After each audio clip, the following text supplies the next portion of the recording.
Hi there, welcome to the archives. So, this episode is called Shame and Chronic Pain. Um, Again, this is one of the episodes I posted a couple years ago, but I'm revisiting it so that I can record an audio and a video and make it more accessible. So, work with me. Just figure this out. Again, when I talk about shame and chronic pain, I want it to be clear that I'm not saying that folks who live with chronic pain or people who feel pain are feeling pain because they feel shame simultaneously or because they are shameful or they are sitting in shame. That's not necessarily what I'm talking about here. When I talk about shame in this context, I'm looking at it specifically from more so Sarah Ahmed's idea that like shame is an emotion is also an object that circulates, right? And so it might not be something that you yourself are ashamed of or that there's anything in your life that is shameful, but you just might be hyper aware of shame in and around you, if that makes sense. I'm speaking of also collective shame. This is not so much even individual shame. When I connect shame with women who live with chronic pain, for instance, I'm more interested in what that is socioculturally, right? If women are framed as shameful, if we tend to have more shame projected onto us, what does that collective shame do to our body?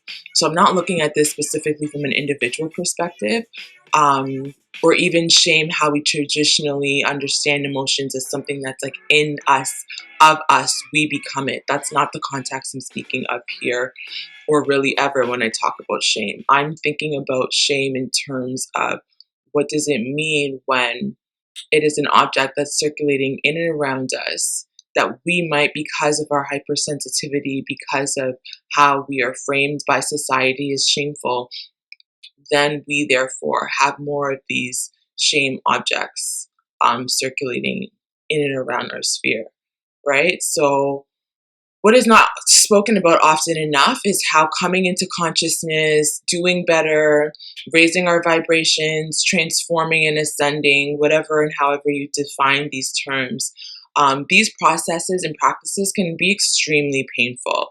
And for the very reason that they strike immense shame in and around us. So when we're talking about accountability, for instance, right? Sarah Ahmed talks about how accountability can be really painful because of the elements of shame that's associated with it. Stepping into wrongdoing means stepping into simultaneous shame. And that process is painful. We have to stop underestimating just how painful shame is, because other researchers like Dr. Melissa Harris Perry, Dr. Brene Brown, Dr. Elspeth Probin, Jennifer Beidel, all of them speak about shame as a painful encounter. To feel the sensation of pain is not a fun one. It does not feel good.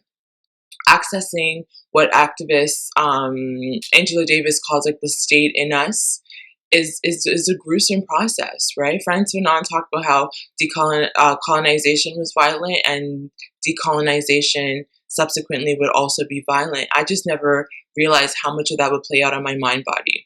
And when I talk about what I mean about this is like really stepping into what it means to be accountable. I think it was Erica Hart spoke often recently about how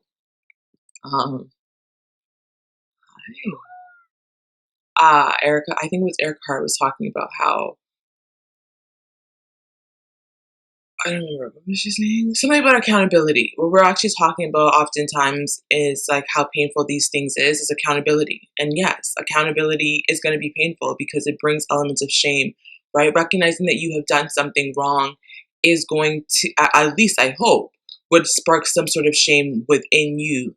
And that shame is what I'm talking about as the pain. It is actually very painful. It's not just like this emotion that you feel. In the literature, shame is physically painful, physiologically painful, right? So I was not anticipating how that the level of self-reflexivity, how much of that would be agonizing physiologically, psychologically, and at a somatic level. I hadn't expected it to reach deep into my bones. I wasn't prepared for shame's intensities to be so stressful that it altered the chemicals and hormones in my body. I don't know if that's actually true. That just felt like something nice to write. Like if it sounded good. Whether it actually changed the hormones in my body, maybe not. I definitely think so, because as I'll get into later, shame is associated with depression and um, other such things. So the emphasis here is on shame and also fear. I'm speaking about fear as well too, right? Because you can't often disentangle the two. But what it does to the mind body, a particular interest is how contagious shame, when I speak of contagious shame again, is shame that's in and around us, not necessarily of us specifically, but how contagious shame and the intensities of fear that are intertwined with it push our mind bodies beyond thresholds that then results in pain and discomfort that plays out on our body. And for some of us, that might look like chronic pain, right? Especially if, what's wrong? Oh my. So perhaps more than any other emotion, shame and the fear associated with it hits close to the bone, right? Constant interaction with what Sarah Ahmed calls unhappy objects, like shame and fear, they come at a cost, especially for feminists who have an accumulation of these objects. So Brene Brown identifies shame as an intensely painful feeling or experience of believing that we are flawed and therefore unworthy of love and belonging. Right? For Melissa Harris Perry, shame is among the most physically painful human.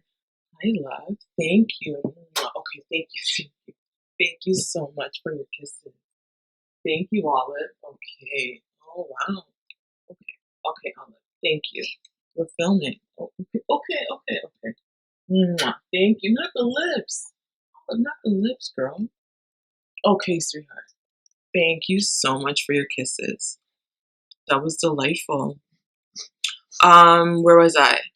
Melissa Harris Perry shares that shame is among the most physically painful human emotions because it cuts to the core of one's self-worth, right? Through repeated acts of misrecognition. So Dr. Harris Perry often talks about shame as misrecognition, right? Somebody doesn't recognize you or they misrecognize you, especially for Black women the context is the context with which she writes.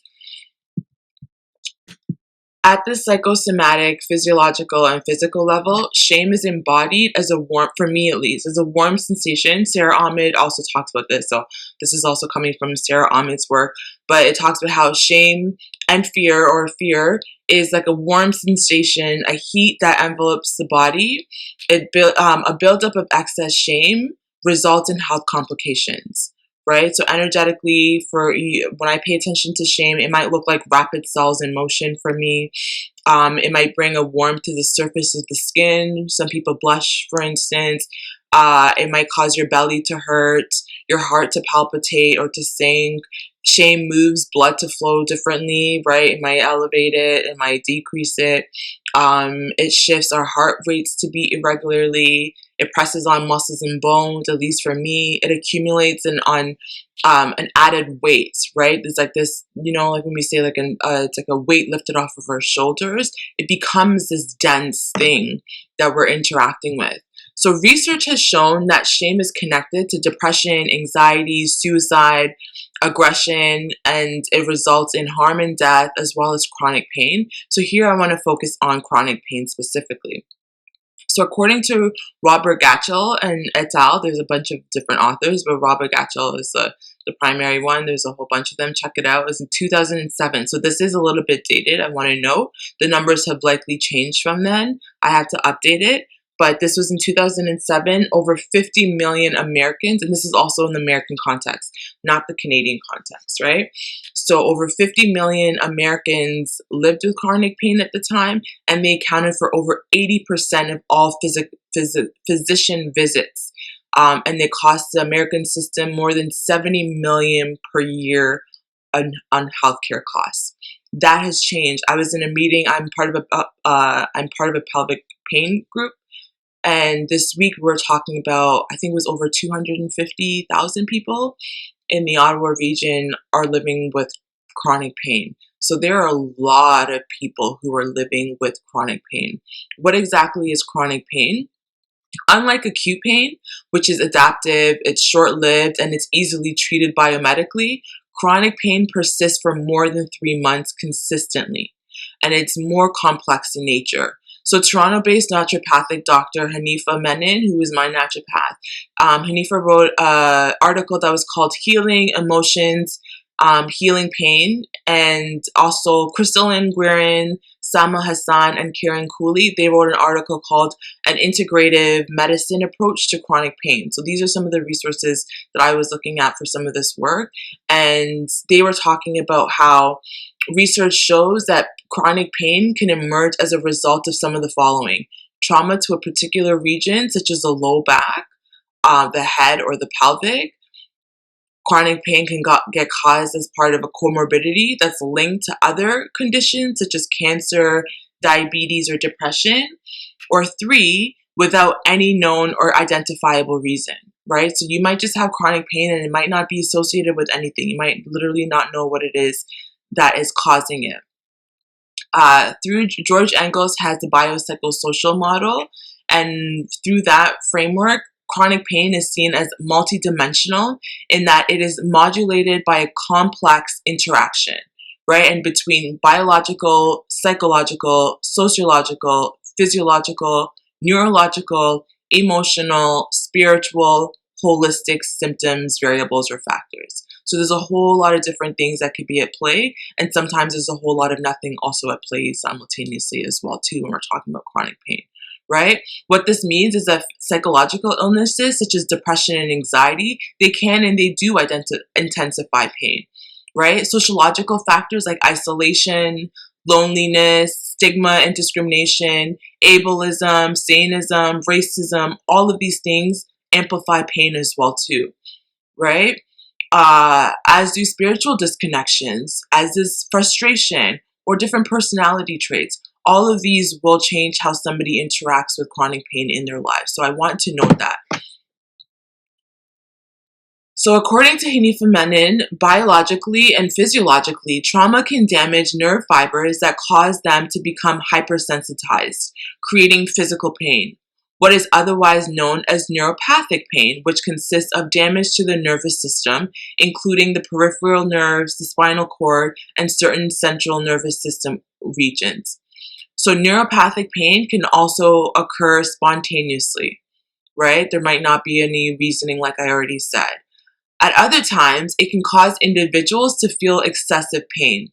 So for an example, pain from a stimulus that would otherwise not cause pain, such as a soft touch. So, or produce an exaggerated response to something that is only somewhat painful, right? So maybe just a soft touch might be completely so painful for somebody. Malfunctioning nerves and damaged tissues highlight the sensory components of chronic pain that connect it with neurons in the brain, as well as the spinal cord and the nervous system. So Dr. Menon draws our attention to Lorimer Moseley, his TED Talks called Why Things Hurt. And in it, Dr. Moseley, I don't know if he's a doctor, but he's a doctor. Lorimer Moseley talks about how the more neurotransmitters that produce pain, the more they run, the better they get at producing pain, which then increases the felt perception of pain. And I think that's something that I find in my case. I have pelvic pain as well as leg pain. And what I've been told is I had an injury, and because I became so sensitized, that area became really, really sensitive. Now I've gotten the neurotransmitters have produced the pain. They're always constantly running, right? And so now I tend to just perceive more pain in that area. So shame and fear and pain, it can all play out as physical chronic pain because the human mind body translates emotional and psychological pain as physical. We have to remember that emotional pain, emotional distress also feels and can come off to us as physical pain. We don't always think about that. We're just like, oh, they're just sad, or they're just stressed, or they're just they're angry. But for some people, we feel that physically, physiologically in our bodies. So in her TED Talk, titled The Neuroscience of Pain, neuroscientist Amara Azab suggests that emotional pain and physical pain have a lot in common, right? Dr. Azab says that neurologically, there is a shared activation for both that results in the same areas of the brain lighting up. So an area of the brain that will light up for emotional or psychological distress will also light up the same for physical pain. Physical pain meaning like if I punched you in your face, you're going to feel that physically, right? Similar with emotional pain. It lights up the same areas of the brain. So according to Dr. Azab, emotional pain hurts just as much as physical pain does. The professor in human behavioral psychology adds that painful feelings associated with social rejection will light up the same areas of the brain associated with emotional pain as well as physical pain. Hence why shame is embodied as physically painful. Right? So somebody like myself who tends to be more isolated, who's always rejected from people, loneliness, we talk about isolation, frustration. If you tend to feel these things often, don't forget that also it feels and it manifests on the body as physical pain. So the brain perceives no distinction between the differences in kinds. This is because according to Mosley, all pain is an illusion, a function of the brain playing a trick on us. That's just one school of thought, right? So for Dr. Mosley, pain is a construct of the brain which both produces and projects brain in an attempt to protect us from an injury and harm. So if you touch a hot stove, for instance, your body's going to react to that to let you know that next time you should not touch that hot stove, right? With this scientific information in mind, I'm really interested in what it means then for some of us who are always constantly framed as shameful. If you really knew what shame did to people, we would not shame people as much as we do. Or actually, because we're such sadistic, messed up human beings, some of us, when we find out exactly what shame does, that is when we shame people more. Right? So knowing that when somebody hears that shame is physically painful, then all of a sudden their brain is like, oh, let me shame people. So then it's really messed up. But if you wouldn't go around physically assaulting people, we have to consider what it means for us to go around emotionally assaulting people as well too. Right? And this is weird because then it gets into like the individual stuff, whereas a lot of the shame that some of us feel is not on an individual level. It's the media telling us that fat bodies are shameful. It's society and policies writing out trans folks, right? And so when you have all of these messages, Black people being told that they are shameful, when you have not just an individual telling you you're shameful, but when the church is telling you you're shameful, when your school system is telling you you're shameful, when you open up a magazine and everything is telling you that who and what you are is shameful, we have to recognize what that is doing to bodies. It is actually aiding in causing some of us physical pain. And again, that's not to say that the chronic pain that all of us feel is from shame. I'm not oversimplifying that. All I'm asking us is to consider the emotional aspects of chronic pain. More and more of us are starting to go into chronic pain, are living with chronic pain. What does that mean when we're talking about emotions? Because I do the emotions work, I'm just asking us to consider how emotions play into the chronic pain. I'm not trying to collapse chronic pain as emotional pain or distress, or to say that, women who feel chronic pain are all ashamed. Like, again, people will all, because somebody out there is going to misinterpret it, and that's not at all what I'm saying. But feel free to misinterpret it as that as well too. Do whatever feels good to you. So, yeah, I'm thinking about what does it look like for so many women to suffer with chronic pain, right? We have to consider the ways in which we're continuously bombarding women with certain emotions. Women are the ones that are seen as shameful. We hardly ever talk about men as shameful. I just posted this on LinkedIn a couple days ago. We hardly think about men as like insecure or jealous. There's certain tropes that we associate with women And that's not helping us at all. Not our physical pain, not our mental health, none of it. It's just not. It's not. So what role does shame play in real and tangible terms? I would love to work with neuroscientists one day to better understand this, because as an extrasensory being, I know that without a shadow of a doubt that shame plays a major role in my sciatica, in my pelvic pain. And again, that's not only because of actually feeling shame in terms of accountability. That is one thing, right? Obviously, if there's certain things that I've done, said, ways of knowing, being, however, that I'm trying to be more accountable for, stepping into that wrongdoing obviously is going to bring up elements of shame. That's one aspect. But then when I'm just minding my own business and then the whole world is trying to construct me or other people as shameful, that also is drawing shame to me as well too, to many of us. What does that shame do? Where do we hold shame in our bodies, right? What kind of stress triggers chronic pain in some of these similar ways? And so I'm going to close and end this here, but I want to remind us that over 10 years ago, it was costing the American government $70 million a year in healthcare costs, chronic pain.